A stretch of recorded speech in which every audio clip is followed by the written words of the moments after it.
오늘 우리에게 주시는 하나님의 말씀은 RT바이블 교정 첫 번째 마른 마음을 담는 그릇이다입니다. 말씀에 큰 은혜 받으시기 바랍니다. 오늘 말씀은 아마 신앙생활을 오래 하신 청년들은 잘 알고 있는 본문입니다. 드디어 다윗이 남유다 북이스라엘, 이스라엘 전체의 왕이 되고 하나님의 언약궤가 예루살렘으로 들어오는 날입니다. 다윗은 너무너무 기뻤습니다. 비단 다윗만 그랬을까요? 이스라엘 전체는 축제의 날이었습니다. 그리고 다윗은 우리가 아는 것처럼 바지가 벗겨졌을 정도로 격렬하게 언약궤를 맞이하며 그는 뛰었습니다. 모두가 기뻐하는 그날 유독 한 사람 미갈만은 그 기쁨에 동참하지 못했습니다. 성경을 보면 마음으로 다윗을 업신 여겼다고 성경은 말합니다. 결국 그 마음에 품었던 업신여김은 말로 표현됩니다. 우리 사무엘하 6장 함께 읽어볼까요? 시작. 다윗이 자기의 가족에게 축복하러 돌아오매 사울의 딸 미갈이 나와서 다윗을 맞으며 이르되 이스라엘 왕이 오늘 어떻게 영화로우신지 방탕한 자가 염치 없이 자기의 몸을 드러내는 것처럼 오늘 그의 신복의 계집종의 눈앞에서 몸을 드러내셨도다 하니. 그러니까 쉽게 말하면 오늘 이스라엘 왕으로서 채통이 참 볼만하네요. 방탕한 자가 신하들의 여편네들이 보는 앞에서 몸을 온통 드러내시다니 아마도 우리는 이제까지 설교를 들으면서 다윗이 왕으로 채신머리 없는 모습이었기에 미갈이 자연스럽게 그렇게 반응한 것으로 생각했을 것입니다. 그런데 저는 이 상황이 정말 미갈이 그래서 그랬을까? 생각해 보세요. 축제의 날이에요. 모두 기분이 너무너무 좋아요. 그런데 그 업신여김을 마음으로 가질 수는 있어요. 근데 모두가 기뻐하는 그날 그 축제의 판을 깨는 얘기를 하기는 여간 쉽지 않기 때문입니다.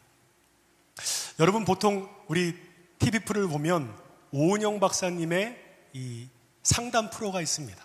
그러면 거기엔 금쪽이가 나오죠. 그러면 금쪽이가 어떤 행동을 하면 그 현상만을 보는 게 아니라 이 아이가 어떻게 이런 행동을 했지요? 라고 엄마에게 그 자녀의 삶의 굴곡 안에 있었던 얘기를 충분히 듣습니다. 그리고 좀 더 깊이 있게 이 아이의 삶을 알기 위해서 박사님은 질문해요. 이럴 때 어떻게 애들이 행동했어요? 부모는 어떻게 자녀에게 행동했나요? 라고 얘기합니다. 그리고 그 아이가 그렇게 행동하는 이유를 어떤 상황에서 박사님은 해석하는 것을 보게 됩니다. 오늘은 RT바이블 교정 첫 번째 시간입니다. 네, 바르게 교정하려면 먼저 왜 그렇게 되었는지를 살펴보는 것이 중요합니다. 그렇다고 해서 그냥 미갈이 금쪽이라고 정의하지는 않겠습니다. 미갈이 왜 이렇게 특이한 행동을 했는지 우리가 오늘 성경을 쭉 살펴보고 난 다음에 그 이유를 함께 생각해 봤으면 좋겠습니다. 다윗은 너무나 잘 알죠? 이스라엘의 가장 위대한 왕입니다. 그리고 미갈은 다윗의 첫 번째 아내입니다. 그러면 미갈은 어떤 사람이었을까요? 미갈은 사울 왕의 막내딸이었어요. 사울은 이스라엘의 초대 왕인 동시에 다윗을 너무나도 미워했던 왕이었습니다. 사울은 사무엘의 얘기를 듣고 그가 다윗이 왕이 된다는 얘기를 듣고 사울은 다윗을 죽이려고 준비합니다. 사울은 자기 아들에게 왕위를 계승하기 위해 골리앗을 죽인 영웅 다윗을 제거해야만 했습니다. 다윗을 제거하기 위한 여러 가지 노력 중에 마침 자신의 딸 미갈이 다윗을 사랑하고 있다는 것을 알게 되었습니다. 우리 사무엘상 18장 20절 함께 읽어볼까요? 시작. 사울의 딸 미갈이 다윗을 사랑하매 어떤 사람이 사울에게 알린지라 사울이 그 일을 좋게 여겨. 아니, 자기의 딸이 다윗을 사랑하는데 사울은 왜 그것을 좋게 여겼을까요? 여기 따님들 계시죠? 아빠한테 나 정말 괜찮은 남자 데리고 왔어 그러면은 와 너무 잘됐다 너무 좋다 얘기하나요? 걔 어떤 애야? 사진 들고 와봐. 왜 이렇게 얼굴이 이렇게 좀 우락부락해? 얼굴은 왜 이렇게 커? 괜찮은 애야? 그냥 딸이 좋아한다고 해서 아빠가 당연하게 좋아하는 아빠는 별로 없습니다. 조금 질투하고 지레 부담스러워하는 것이 아빠의 모습일 것입니다. 그런데 왜 사울은 미갈이 다윗을 사랑한 것을 좋게 여겼을까요? 바로 미갈을 이용하려 하기 때문입니다. 다윗을 제거하기 위해 미갈을 그 미끼로 이용하려고 사울은 마음 먹습니다. 네, 사울은 지금 정상이 아니에요. 다윗을 향한 미움이 가득해서 정상적인 생각, 정상적인 감정을 가질 수가 없습니다. 여러분, 이것이 가진 바로 미움과 증오가 가진 힘입니다. 누군가를 미워하는 것에는 엄청난 힘이 필요합니다. 미움에서 나오는 마음에는 엄청난 힘이 있어서 상대방도 파괴하지만 자기 자신도 파괴합니다. 사울은 자신만 파괴한 것이 아니라 자신의 딸 미갈의 인생도 결국 파괴하게 될 것입니다. 미갈은 아버지 사울로 인해 아주 기구한 인생을 살게 됩니다. 사울은 다윗에게 미갈하고 결혼하려면 블레셋 군사 100명을 죽여야 한다고 이야기했습니다. 다윗이 100명을 죽이고 오기를 바랬을까요? 아니요. 블레셋 군사들의 손에 다윗이 죽기를 바랬습니다. 그런데 다윗은 블레셋 군사 200명을 죽이고 당당하게 돌아왔습니다. 그리고는 사울의 막내딸 미갈과 결혼합니다. 그러나 사울은 계속해서 다윗을 제거하려 했고 한 번은 미갈이 다윗이 도망가는 것을 도와줬습니다. 그런데 자기가 다윗을 죽이려고 했던 것을 도망가게 했던 미갈을 불같이 화를 냅니다. 그리고 어떻게 한지 아세요? 미갈을 다른 남자에게 시집을 보냅니다. 사무엘상 25장 44절 읽어볼까요? 시작. 사울이 그의 딸 다윗의 아내 미갈을 갈림에 사는 라이스의 아들 발디에게 주었더라.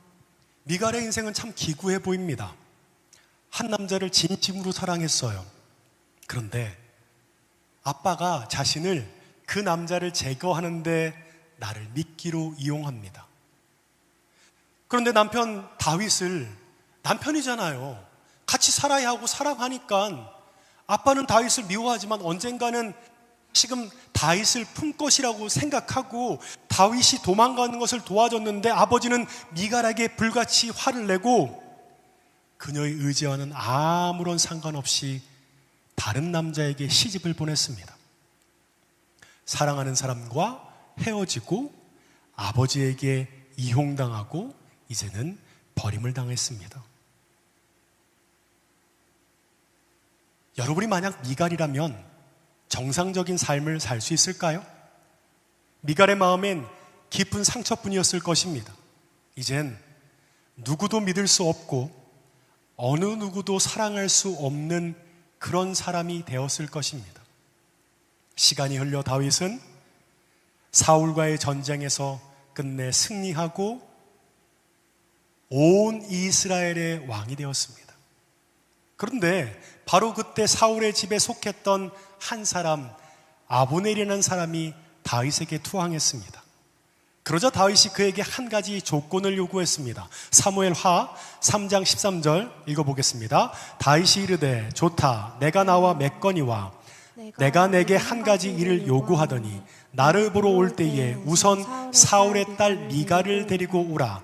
그래야지 아니하면 내 얼굴을 보지 못하리라 하고. 아니, 이미 떠난 여자잖아요. 사울에 인해서 미갈은 다른 남자와 이미 살고 있어요.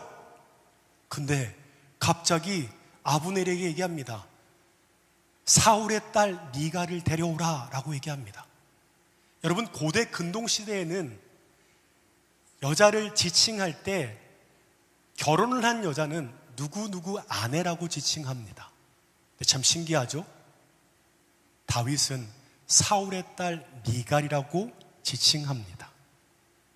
그리고는 그녀를 자기에게 데려오라고 얘기합니다. 왜 그럴까요? 다윗이 이스라엘 전체의 왕이 되기 위해선 정치적인 명분이 필요했습니다. 적통인 사울의 딸과 결혼을 해서 사위가 되면 그가 이스라엘 전체의 왕이 될 수 있는 정당성을 얻게 된다는 거예요. 미갈의 삶 참 고달픈 것 같아요. 결국 다윗도 미갈을 이용합니다. 그녀의 마음에는 상처와 아픔밖에 없었을 것입니다. 그런데 성경을 보면 다시 다른 사람과 결혼하고 살고 있다가 데려온다고 했을 때 미갈이 울었다라고 성경은 말씀하고 있습니다. 모든 사람의 마음 안에는 상처가 있어요. 상처의 크기는 다 다를 것이고 상처를 받았던 시기도 다를 것입니다. 그런데 평소에는 그 상처가 드러나지 않아요. 그런데 특정한 상황이 되면 그 상처가 드러날 때가 있다는 거예요. 드디어 다윗이 이스라엘 전체의 왕이 되었고 언약궤가 예루살렘으로 들어오는 그 기쁜 날에 미갈의 상처는 드러나기 시작합니다. 우리 사무엘하 6장 16절 함께 읽어볼까요? 시작. 여호와의 궤가 다윗성으로 들어올 때 사울의 딸 미갈이 창으로 내다보다가 다윗 왕이 여호와 앞에서 뛰놀며 춤추는 것을 보고 심중에 그를 업신여기니라. 모두 기뻐하는 그날 유독 이스라엘의 한 사람만은 기뻐할 수 없었습니다. 그 기쁨에 동참하기 싫었어요. 마음에 업신여기기까지 하고 결국 마음에 품었던 생각을 말로 표현합니다. 참, 오늘 이스라엘의 왕으로서 채통이 참 볼만하네요. 방탕한 자가 신하들의 여편네들이 보는 앞에서 몸을 온통 드러내시다니 왕에게 대놓고 직설합법으로 얘기합니다. 다윗의 인생에서 가장 기쁘고 가장 영광스러운 날이었는데 그 분위기를 최악으로 만들어버렸습니다. 내 인생에서 가장 기쁘고 영광스러운 나를 망쳐버린 아내에게 다윗은 무척 화가 났습니다. 그래서 그는 절대로 하지 말아야 할 말을 하게 됩니다. 사무엘하 6장 21절입니다. 함께 읽어보겠습니다. 시작. 다윗이 자기의 가족에게 축복하러 돌아오매 사울의 딸 미갈이 나와서 다윗을 맞으며 이르되 이스라엘 왕이 오늘 어떻게 영화로우신지 방탕한 자가 염치 없이 자기의 몸을 드러내는 것처럼 오늘 그의 신복의 계집종의 눈앞에서 몸을 드러내셨도다 하니. 그리고 이렇게 말합니다. 다윗이 미갈에게 이르되 이는 여호와 앞에서 한 것이라. 그가 내 아버지와 그의 온 집안을 나를 택하사 나를 여호와의 백성 이스라엘의 주권자로 삼았으니 내가 여호와 앞에서 뛰놀리라. 상대방이 하지 말아야 될 말을 들은 다윗은 그도 역시 하지 말아야 할 말을 합니다. 내가 이렇게 춤춘 거는 하나님께서 네 아버지를 버리고 나를 택해서 이스라엘 왕으로 삼은 것을 기뻐하기 위해서 내가 춤추고 있는 거야. 여러분, 이 말은 절대로 하지 말았어야 하는 말입니다. 다윗이 그 마음을 몰랐을까요? 아니요. 아마도 의도적으로 했을 수도 있을 것입니다.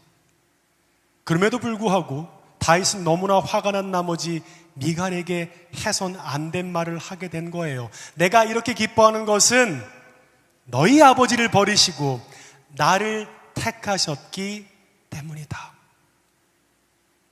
여러분, 결혼하고 나면 남편과 또 자신의 아빠가 있다면 그 중에 누구 한 사람을 버리고 누구 한 사람을 버리지 않는 일들이 생겼을 때 여러분, 누구를 택할 겁니까? 여러분, 그 누구도 택할 수 없어요.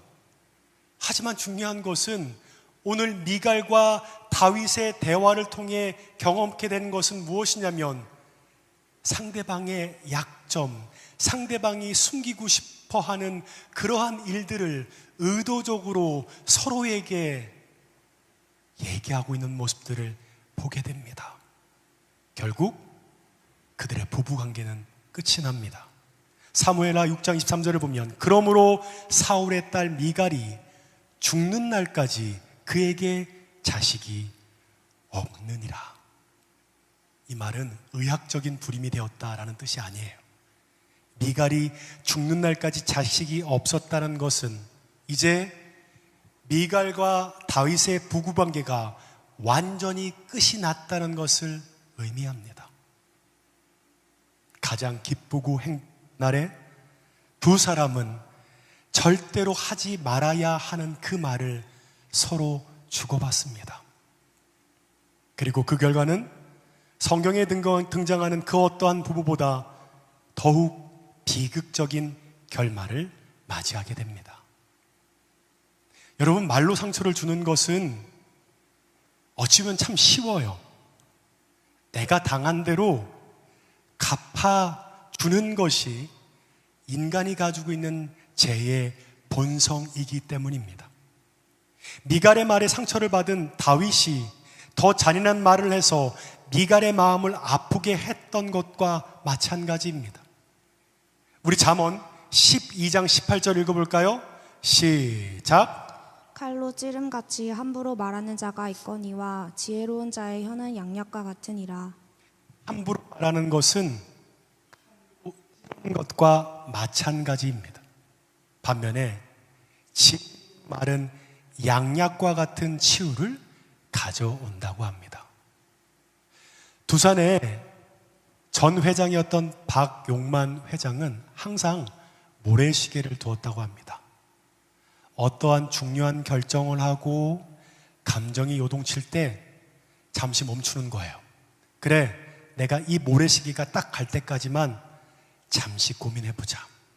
그러면 처음에는 무언가 상대방이 얘기했던 것에 대해서 반응하고 싶어하는 감정의 욕구가 시간이 지남에 따라 그래도 이 말은 하면 안 되겠구나, 감정이 사그라들면서 스스로가 지혜로운 양약과 같은 말을 하게끔, 아니면 스스로가 절제할 수 있게끔 하는 일들이 있었다는 것입니다.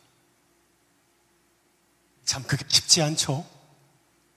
화가 나고 분노가 나면 상대방이 했던 그대로 마치 이에는 이로 눈에는 눈으로 반응하고 싶은 우리의 모습이 있는 것을 보게 됩니다.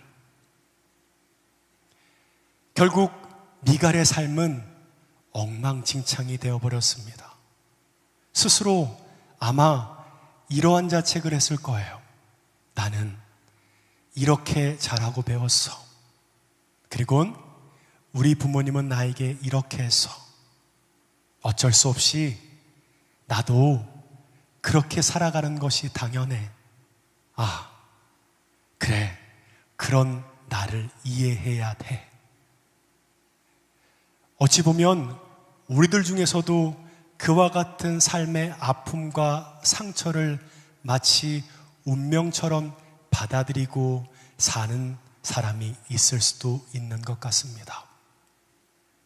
근데 참 신기하죠? 그와 같은 고난을 만날 때 나타나는 현상이 있습니다. 우리의 시야가 좁아진다는 거예요. 스스로를 자책하고 스스로에게 연민의 정을 느끼며 신세 한탄을 하며 살게 됩니다. 여러분, 상처와 쓴 뿌리, 고난의 압도당하면 아무것도 보이지 않아요. 아무것도 생각나지 않고 그냥 불쌍한 내 인생만 보이게 됩니다.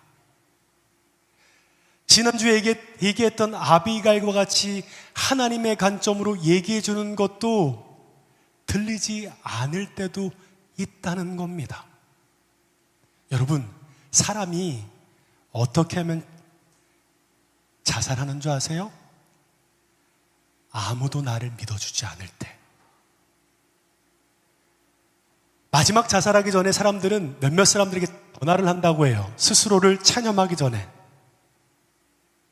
근데 그때 모든 사람이 외면하면 스스로 체념한다고 해요. 내 인생은 끝이구나. 나는 더 이상 살 의미가 없겠구나 라는 생각들을 하게 된다는 것입니다. 무엇일까요? 답이 없다라는 거예요.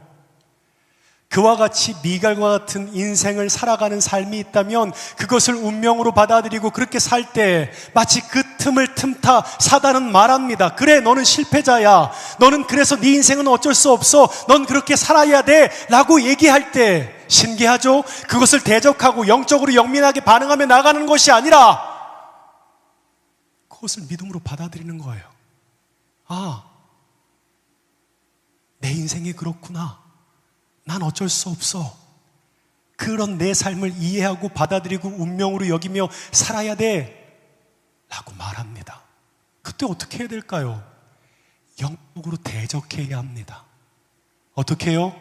그런 자책의 마음이 내게 들어오는 것 대적해야 합니다. 마이크 하나 주실까요? 우리 한별 형제 마이크 좀 주실까요?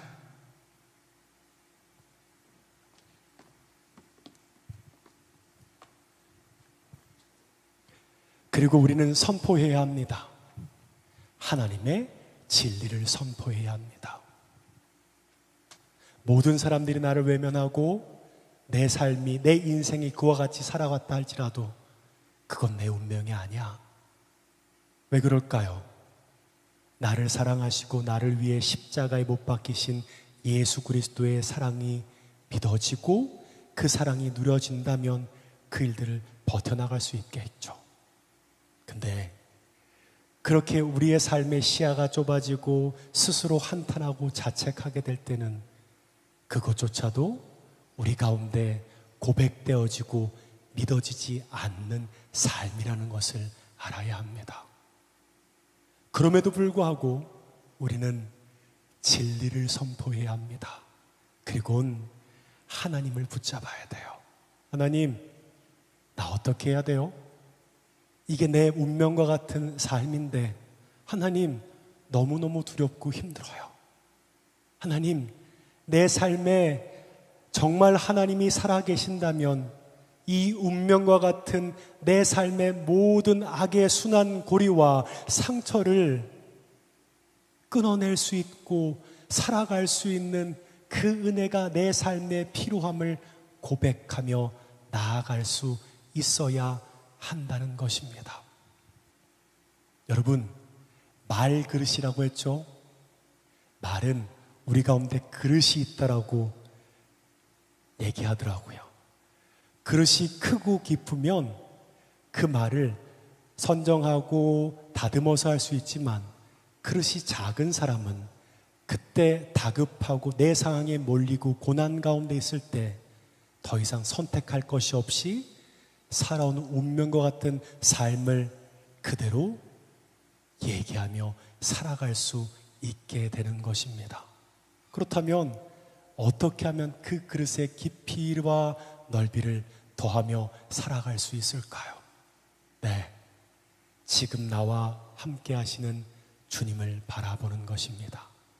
그리고 그 주님과의 관계가 무언가 우리 가운데 예배를 드릴 때만 부를 수 있는 어떤 신의 존재와 같은 모습이 아니라 지금 나와 함께 하시고 나를 사랑하시고 내 삶을 견인하시고 인도하시는 하나님임을 믿고 그 관계가 친밀해질 때 말그릇이 넓어지고 깊어지게 되는 것입니다.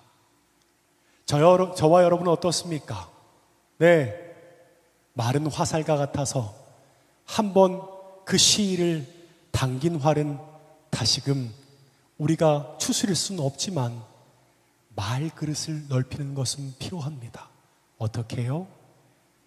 주님과의 관계가 친밀해지고 내 삶에 함께 하시는 은혜의 주님을 깨달을 때, 고난 가운데 앞이 보이지 않고 상황이 내몰릴 때, 그때 믿을 수 없지만 그 주님을 바라보며 주님 의지하며 살아가는 삶을 살아갈 수 있게 될 것입니다. 우리 시간 함께 찬양하고 함께 기도했으면 좋겠습니다.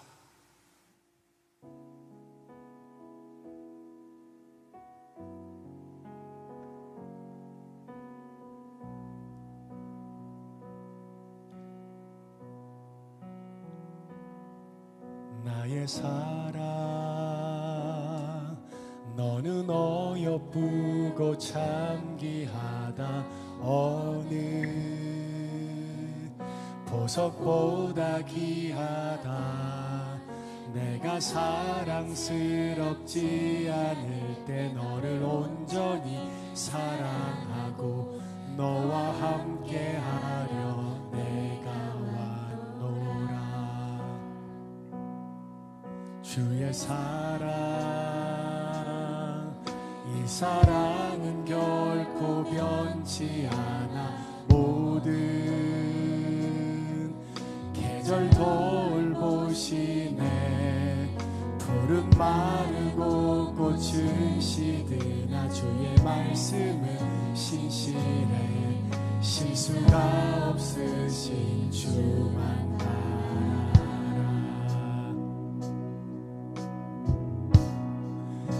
주님의 나라와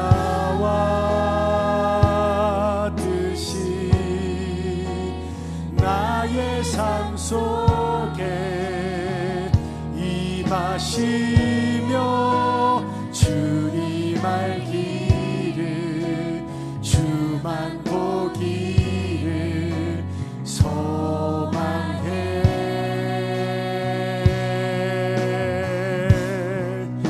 거룩히 살아갈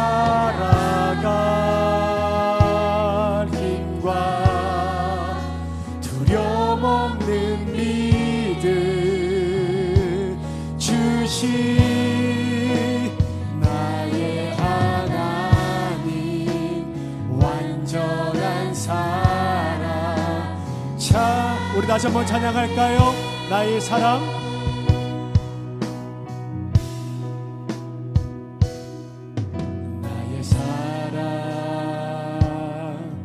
너는 어여쁘고 참귀하다. 어느 보석보다 귀하다. 내가 사랑스럽지 않을 때 너를 온전히 사랑하고 너와 함께하려 내가 왔노라.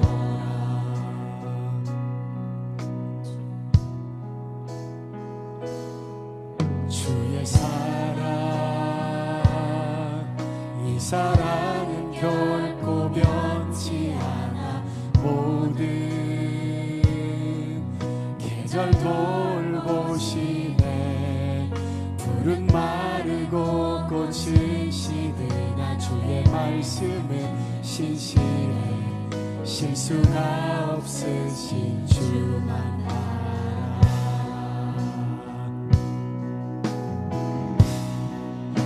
주님의 나라와 뜻이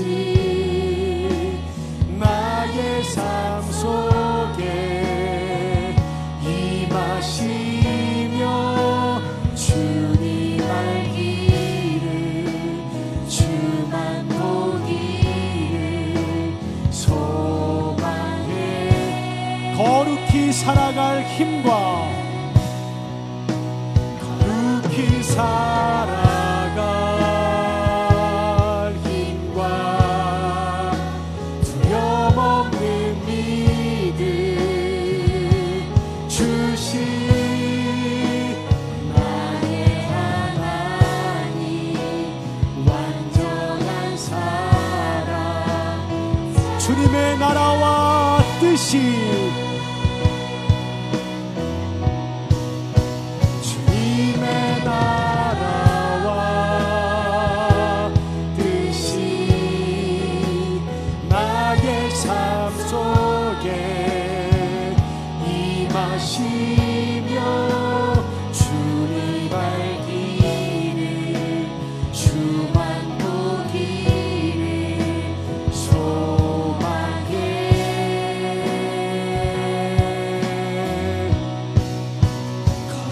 거룩히 살아가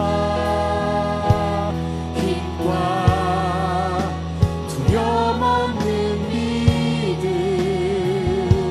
주신 나의 하나님 완전한 사랑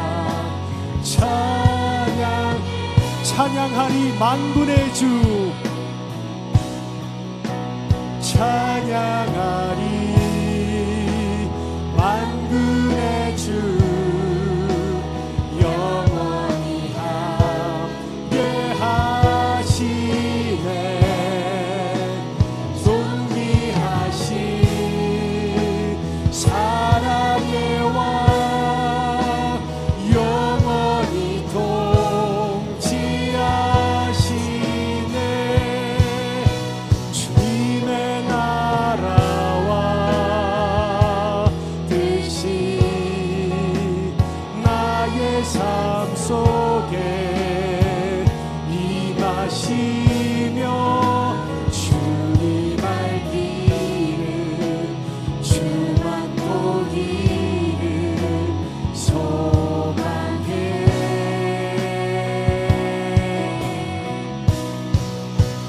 거룩히 살아가 힘과 두려움 없는 믿음 주신 나의 하나님 완전한 사랑 찬양해. 여러분, 미갈의 삶은 참으로 기구합니다. 사랑하는 남자가 있었는데 그 사람을 사랑한 것을 그녀의 아버지는 미끼로 이용하고 결국 다른 남자에게로 다시 결혼을 시켰다. 다시금 다윗은 그 미갈을 데려옵니다. 미갈은 다시금 안정된 가정을 꾸리며 살아가고 거기에 대한 그 이별에 대한 슬픔으로 울면서 왔다고 합니다. 결국 그 상처는 상처가 되어 가장 기쁜 날 그 상대방에게 마음에 있는 그 생각을 뱉어내게 됩니다. 결국 하지 말아야 할 말을 서로 함으로 더욱 기구한 인생이 되었던 것 같습니다. 아마도 미갈은 스스로 이렇게 얘기했을지도 모른 것 같아요. 난 어쩔 수 없어. 내 부모가 그랬기 때문에 난 그렇게 살아야 돼. 내 인생은 어쩔 수 없는 운명이야 라고 생각하며 살았을지도 모릅니다. 하지만 여러분, 그와 같은 기구한 인생을 살고 있는 우리의 인생 가운데 그것을 운명으로 받아들이며 사는 것이 과연 그게 정답일까요? 아마도 그렇지 않을 거라 우리는 생각할 것입니다. 그러면 어떻게 하면 그 상황에서 일어나고 버티고 살아낼 수 있을까요? 제가 목사를 시작하기 전에 그런 생각이 있었어요. 하나님, 내가 자격이 있습니까? 난 이것도 부족하고 이것도 연약하고 이것도 잘 못해서 하나님 쓰기에는 아무런 쓸모없는 사람 같은데요 라고 스스로를 자책하고 하나님을 원망하며 기도했던 적이 있습니다. 네, 하나님의 사랑과 하나님의 약속과 인도하심이 아니었다면 이 자리까지 올 수 없었을 것이죠. 무엇이죠? 하나님의 사랑과 약속을 붙들어야 합니다. 나는 연약하지만 내 삶을 통해 하나님의 뜻이 있음을 믿고 살아가는 삶이어야 한다는 것입니다. 우리 이 시간 함께 좀 기도했으면 좋겠습니다. 하나님, 내 삶이 미갈과 같이, 아니 기구한 인생처럼 살아갈 때 그때 내가 하나님을 붙들고 하나님의 약속을 붙들고 하나님의 사랑을 붙들고 살아갈 수 있도록 하나님 역사해 달라고 우리 주여 한번 외치고 기도할까요? 주여!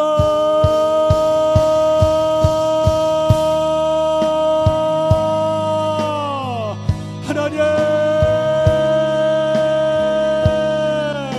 하늘의 문을 여사 이 시간 주의 영의 충만함을 통해 우리 가운데 자책과 나를 원망하고 내 인생을 마치 운명과 같이 받아들이려 하는 내 삶을 하나님 대적하고 하나님의 약속을 붙들고 살아갈 수 있는 우리의 삶이 되도록 하나님 역사하여 주시옵시고 함께하여 주시옵소서. 나로서는 알 수 없습니다. 내 안에 계신 예수 그리스도의 열심과 내 안에 계신 예수 그리스도의 은혜를 통해 하나님 이 땅의 것이 아니라 하늘의 것을 붙잡고 살아갈 수 있는 은혜의 삶이 되도록 하나님 역사하여 주시옵시고 함께하여 주시옵소서. 주님을 간절히 부르며 주 앞에 나아갑니다. 하나님, 은혜가 필요합니다. 하나님, 엉망이 되었고 주님 그 어떤 것으로도 만회할 수 없는 기구한 우리의 인생 가운데 하나님의 약속과 하나님의 그 인도하심을 바라며 살아갈 수 있는 우리의 삶이 되도록 하나님 역사하여 주시옵시고 함께하여 주시옵소서. 주여, 하나님, 이 시간 주 앞에 우리의 삶을 주 앞에 고백하며 주 앞에 나아갈 때 우리의 삶을 향한 하나님의 마음이 충만하게 담겨지는 은혜의 삶이 되도록 역사하여 주시옵시고 함께하여 주시옵소서. 하나님, 우리 가운데 함께하여 주사 주님 우리 가운데 모든 묶임과 매임은 풀어지고 주 앞에 드려지는 은혜의 삶이 되도록 하나님 역사하여 주시옵소서. 주님, 이 시간 간절히 주님을 구하며 주 앞에 나아갈 때 우리 가운데 모든 매임과 같은 모든 운명과 같은 견고한 지는 내가 나서는 예수를 명하노니 묶임을 받고 떠나갈지어다.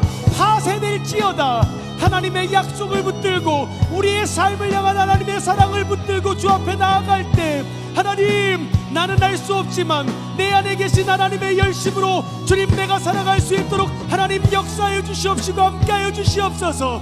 이 시간 간절히 주님을 구하며 주 앞에 나아갑니다. 하나님, 오 주님 아버지, 역사하여 주시옵시고 함께하여 주시옵소서. 인도하여 주시옵소서.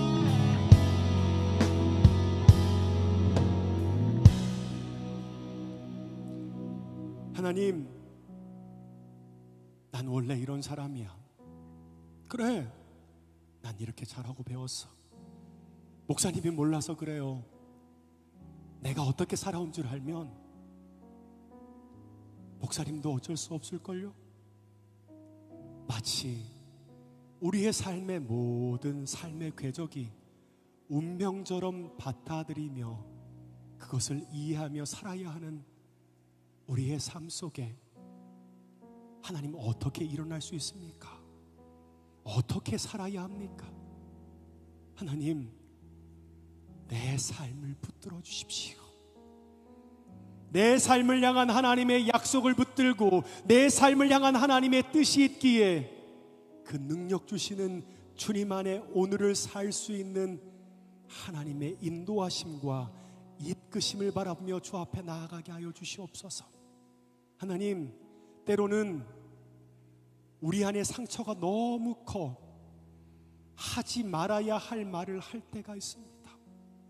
하나님, 우리의 말 그릇을 넓혀주시고 그 깊이를 더하사 그 시간을 인고할 수 있고 참을 수 있는 하나님, 그 은혜가 우리 가운데 충만하게 부어지도록 주여 함께하여 주시옵소서. 감사합니다. 사랑하는 예수님의 이름으로 기도하옵나이다. 아멘.